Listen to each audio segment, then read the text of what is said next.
en este video ahora vamos a hacer la mezcla de resina epóxica, ¿ok? Acá vamos a hacer la mezcla de resina poliéster, que está acá. No sé si recuerdan del video, miren aquí, ¿no es cierto? No sé si recuerdan del video anterior. Estamos esperando que esta resina gele, le echamos el 2% de MEC al 100%, ¿no es cierto?, de resina poliéster. Y ahora vamos a hacer lo mismo, ¿no es cierto?, con la resina epóxica. Entonces vamos a ver cómo funciona la resina epóxica. La resina epóxica, a diferencia de la resina poliéster, es una resina de mezcla fija. El porcentaje de endurecedor, que es este tarrito que tengo acá, que uno le echa a la resina epóxica, es fijo. Uno no puede variar ese porcentaje. Ustedes se acuerdan que en la resina poliéster yo les decía que el catalizador, ¿no es cierto?, podía variar un 2%, si hacía frío, si hacía mucho calor a lo mejor no podía poner un poquitito menos, si hacía mucho frío a lo mejor no podía poner un poquito más de catalizador para acelerar más la reacción. En la resina poliéster, en la resina epóxica, perdón, uno no puede hacer eso. En la resina epóxica la cantidad de endurecedor es fija. Entonces uno compra el endurecedor y viene ya indicado, ¿no es cierto?, si es un endurecedor lento, slow significa lento, o medio, ¿no es cierto? En este caso es un endurecedor medio, y este endurecedor debería más o menos hacer que la resina gele, que se endurezca en unos 45 minutos a una hora, ¿ok? Y el porcentaje, la relación entre la resina epóxica y su endurecedor, en este caso es de 2:1, ¿se fijan? Y es un porcentaje fijo, uno no puede manipular ese porcentaje. Entonces tiene que echar 2 partes de este producto.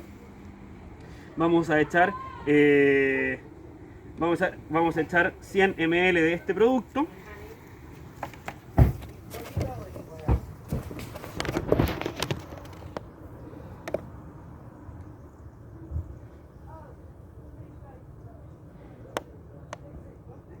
Ahí están los 100 ml de resina epóxica.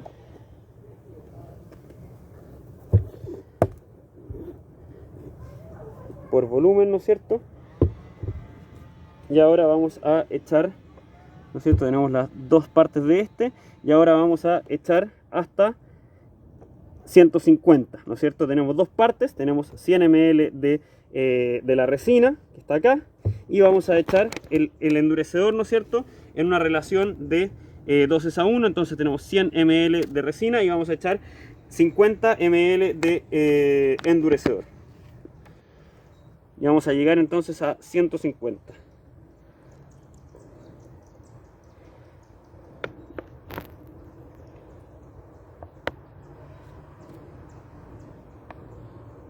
Ahí está, sí.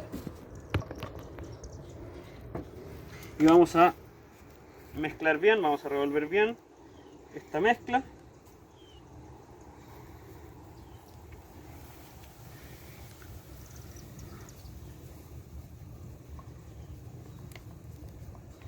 Las distintas marcas de resinas epóxicas tienen distintas características, ¿ok? Uno no tiene que pensar que siempre la relación entre la resina epóxica y el endurecedor es 2:1, eso puede variar. Resinas epóxicas, por ejemplo, del sistema West, a veces tienen relaciones de 5:1, uno tiene que leer el envase, ¿no es cierto? Tiene que leer las instrucciones de uso, y el tipo de endurecedor, ¿no es cierto?, como yo les decía, va a definir el tiempo de endurecimiento, el tiempo de gelado de la resina.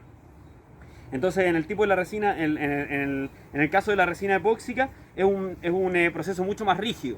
Es más conveniente en algunos sentidos porque no tiene todas las variables que uno tiene que decidir. En la resina poliéster uno tiene que básicamente decidir la cantidad de catalizador, dentro de un rango, por supuesto, pero tiene que básicamente decidirla.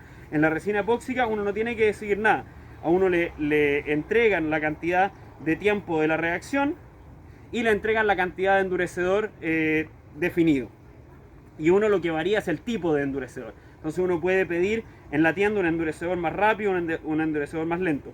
En Chile en general es difícil conseguir grandes o buenas variedades de resina epóxica. La resina epóxica es mucho menos común en Chile, como es más cara y se usa para aplicaciones más específicas como madera o casos estructurales más críticos. En realidad en Chile se encuentra mucho menos, pero se encuentra también la resina epóxica, y yo les recomiendo lo mismo. Les recomiendo que mezclen un poquitito de resina epóxica antes, ¿no es cierto?, cuando están empezando a trabajar, y entonces con eso van a poder observar bien cuál es el comportamiento que tiene la resina epóxica que les ofrece el proveedor. Aquí ya tengo bastante revuelta la resina, si me acompañan, ¿no es cierto? Se ve que está bastante homogénea la mezcla, ¿no es cierto? La he estado revolviendo todo este rato, está bastante homogénea la mezcla y entonces esta mezcla ya está empezando a reaccionar. Como les digo, tenemos bastante tiempo, esta mezcla debería demorarse alrededor de 45 minutos en endurecer.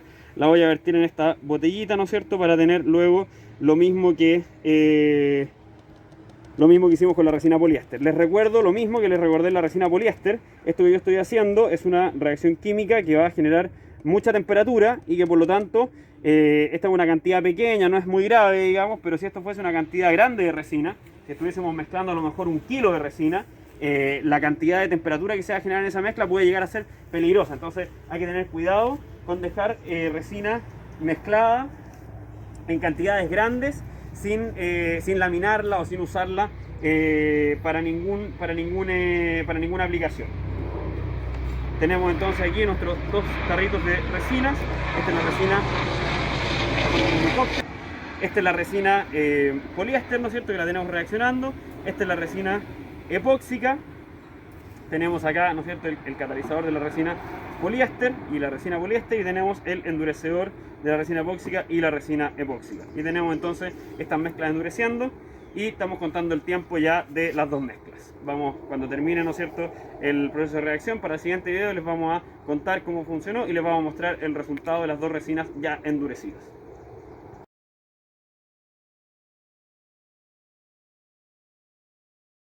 Acá tenemos lo mismo, ¿no es cierto?, el resultado de la resina epóxica, que ya se endureció también, ¿no es cierto? Vemos acá, está súper dura.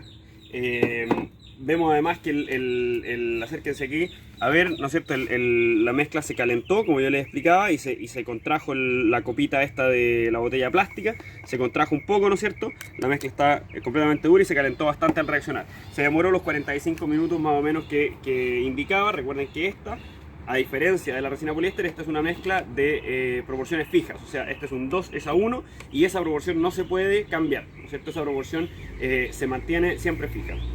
Y el tiempo de endurecimiento, el tiempo de gelado también es fijo. Además, esta resina, la resina epóxica, si ustedes se fijan, termina con un acabado mucho más clarito que la resina poliéster. Y por eso la resina epóxica es la que se usa a menudo en trabajos de artesanía, ¿no es cierto? Se fabrican mesas que se barnizan con resina epóxica y quedan con un acabado bastante claro.